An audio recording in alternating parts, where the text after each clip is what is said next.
Vernier Kaivar, vernier calliper या साधनाच्या साहाय्याने बाहेरील व आतील व्यास, उंची, खोली, रुंदी अचूक व सूक्ष्म मोजता येते. आकृतीत दाखवल्याप्रमाणे याची रचना असून यामध्ये एकमेकावर सरकत्या मापनपट्ट्यावर दोन जबडे असतात.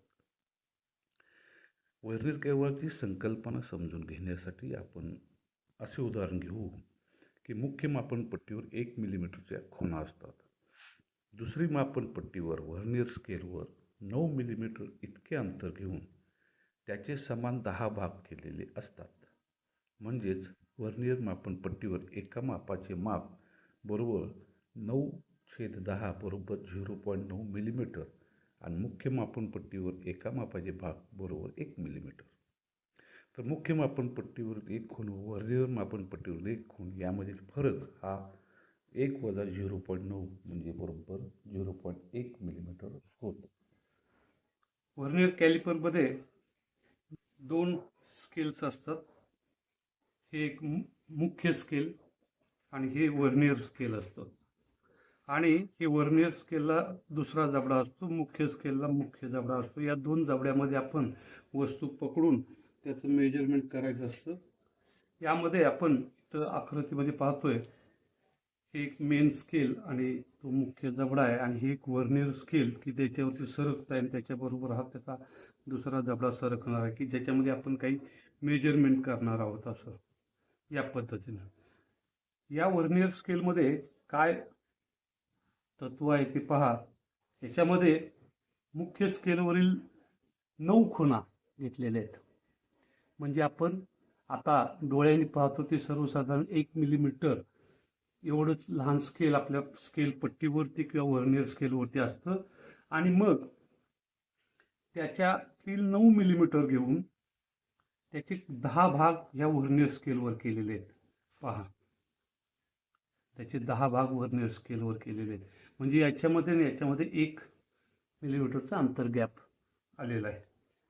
म्हणजेच प्रत्येक घरामध्ये त्याचे अंतर फरक येतो. पहा, या पद्धतीने जर आपण कॅल्क्युलेशन केलं तर यातलं प्रत्येक घर 9 मिलीमीटर भागिले 10 म्हणजे 0.9 मिलीमीटर इतकं आहे आणि वरील प्रत्येक घर हे 1 मिलीमीटरचं आहे. म्हणजे दोन्हीमध्ये 0.1 मिलीमीटरचा फरक राहतोय.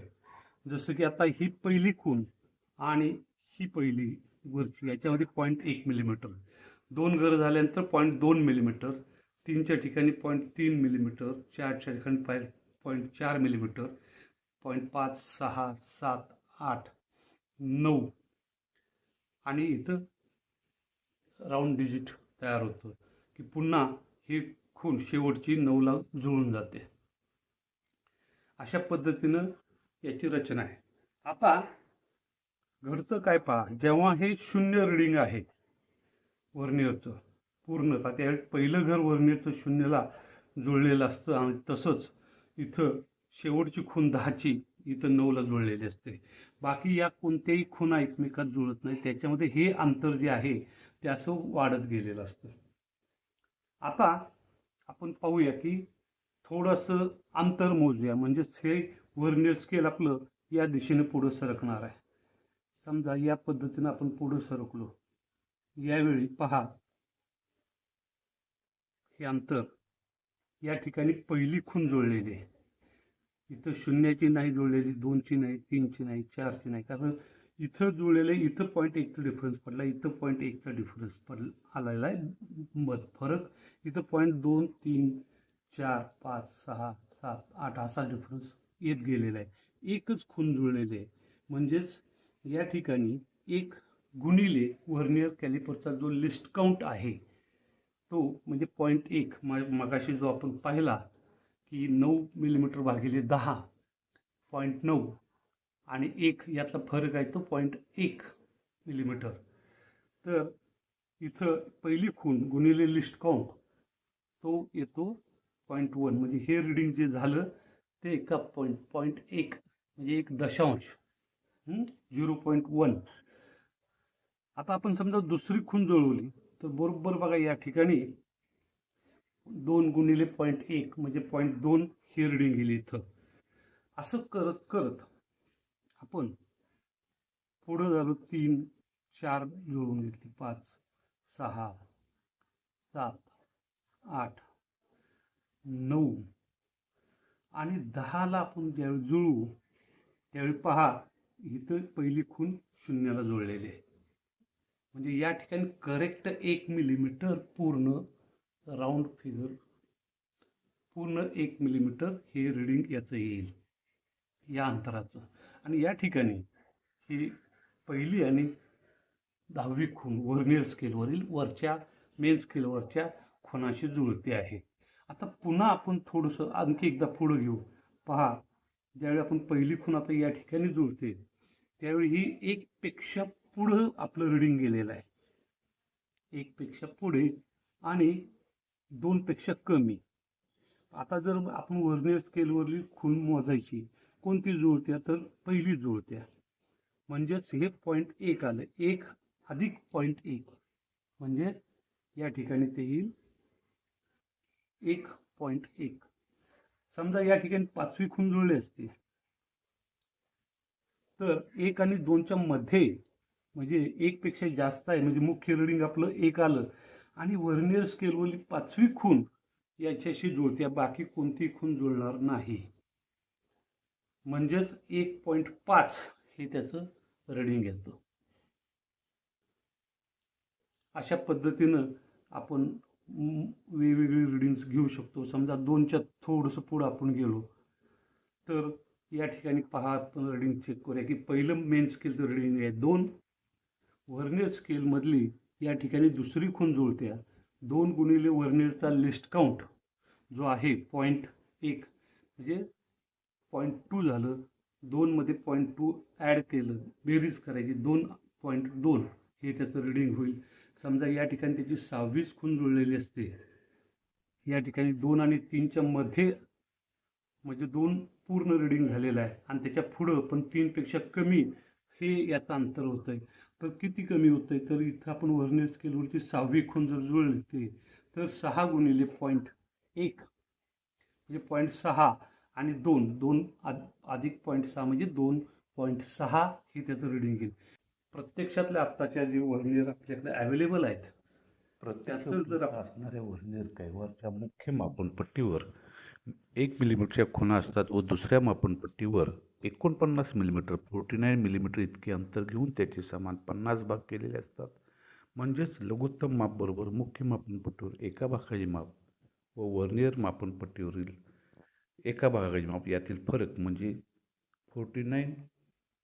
या ठिकाणी आपण व्हर्नियर रिडिंग 0 स्टेजला असताना पहा की 49 मिलीमीटर घेतलेला आहे आणि 49 मिलीमीटरच्या खालच्या व्हर्नियर स्केलवर 50 खुणा केलेल्या आहेत. म्हणजे वरती मिलीमीटरच्या खुणा आहेत 0 10 20 30 40 50 60 70 80 आणि खाली त्यामध्ये बघा 50पेक्षा एक कमी म्हणजे 49 मिलीमीटर अंतर घेऊन त्याच्या 50 खुणा केलेल्या आहेत.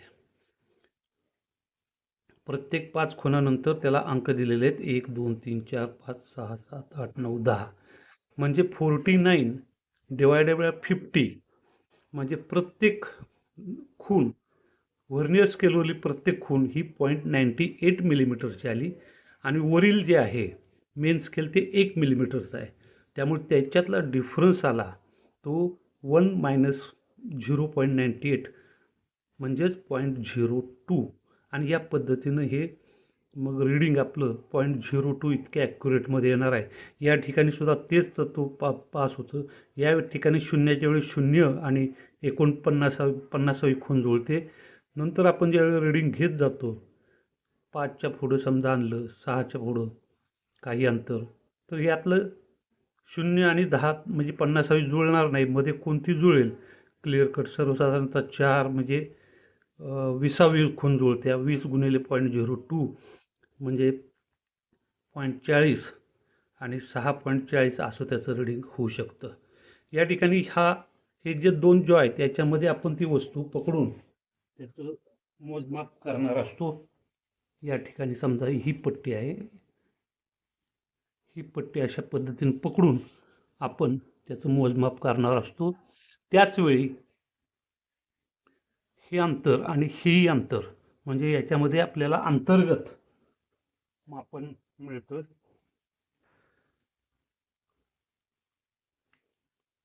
या ठिकाणी आपण या दोन जॉमध्ये वरील बाजूला जे आहेत ते दोन जॉ त्याच्यामध्ये हे अंतर सेमच असतं आणि त्याचं रिडिंग आपण घेऊ शकतो.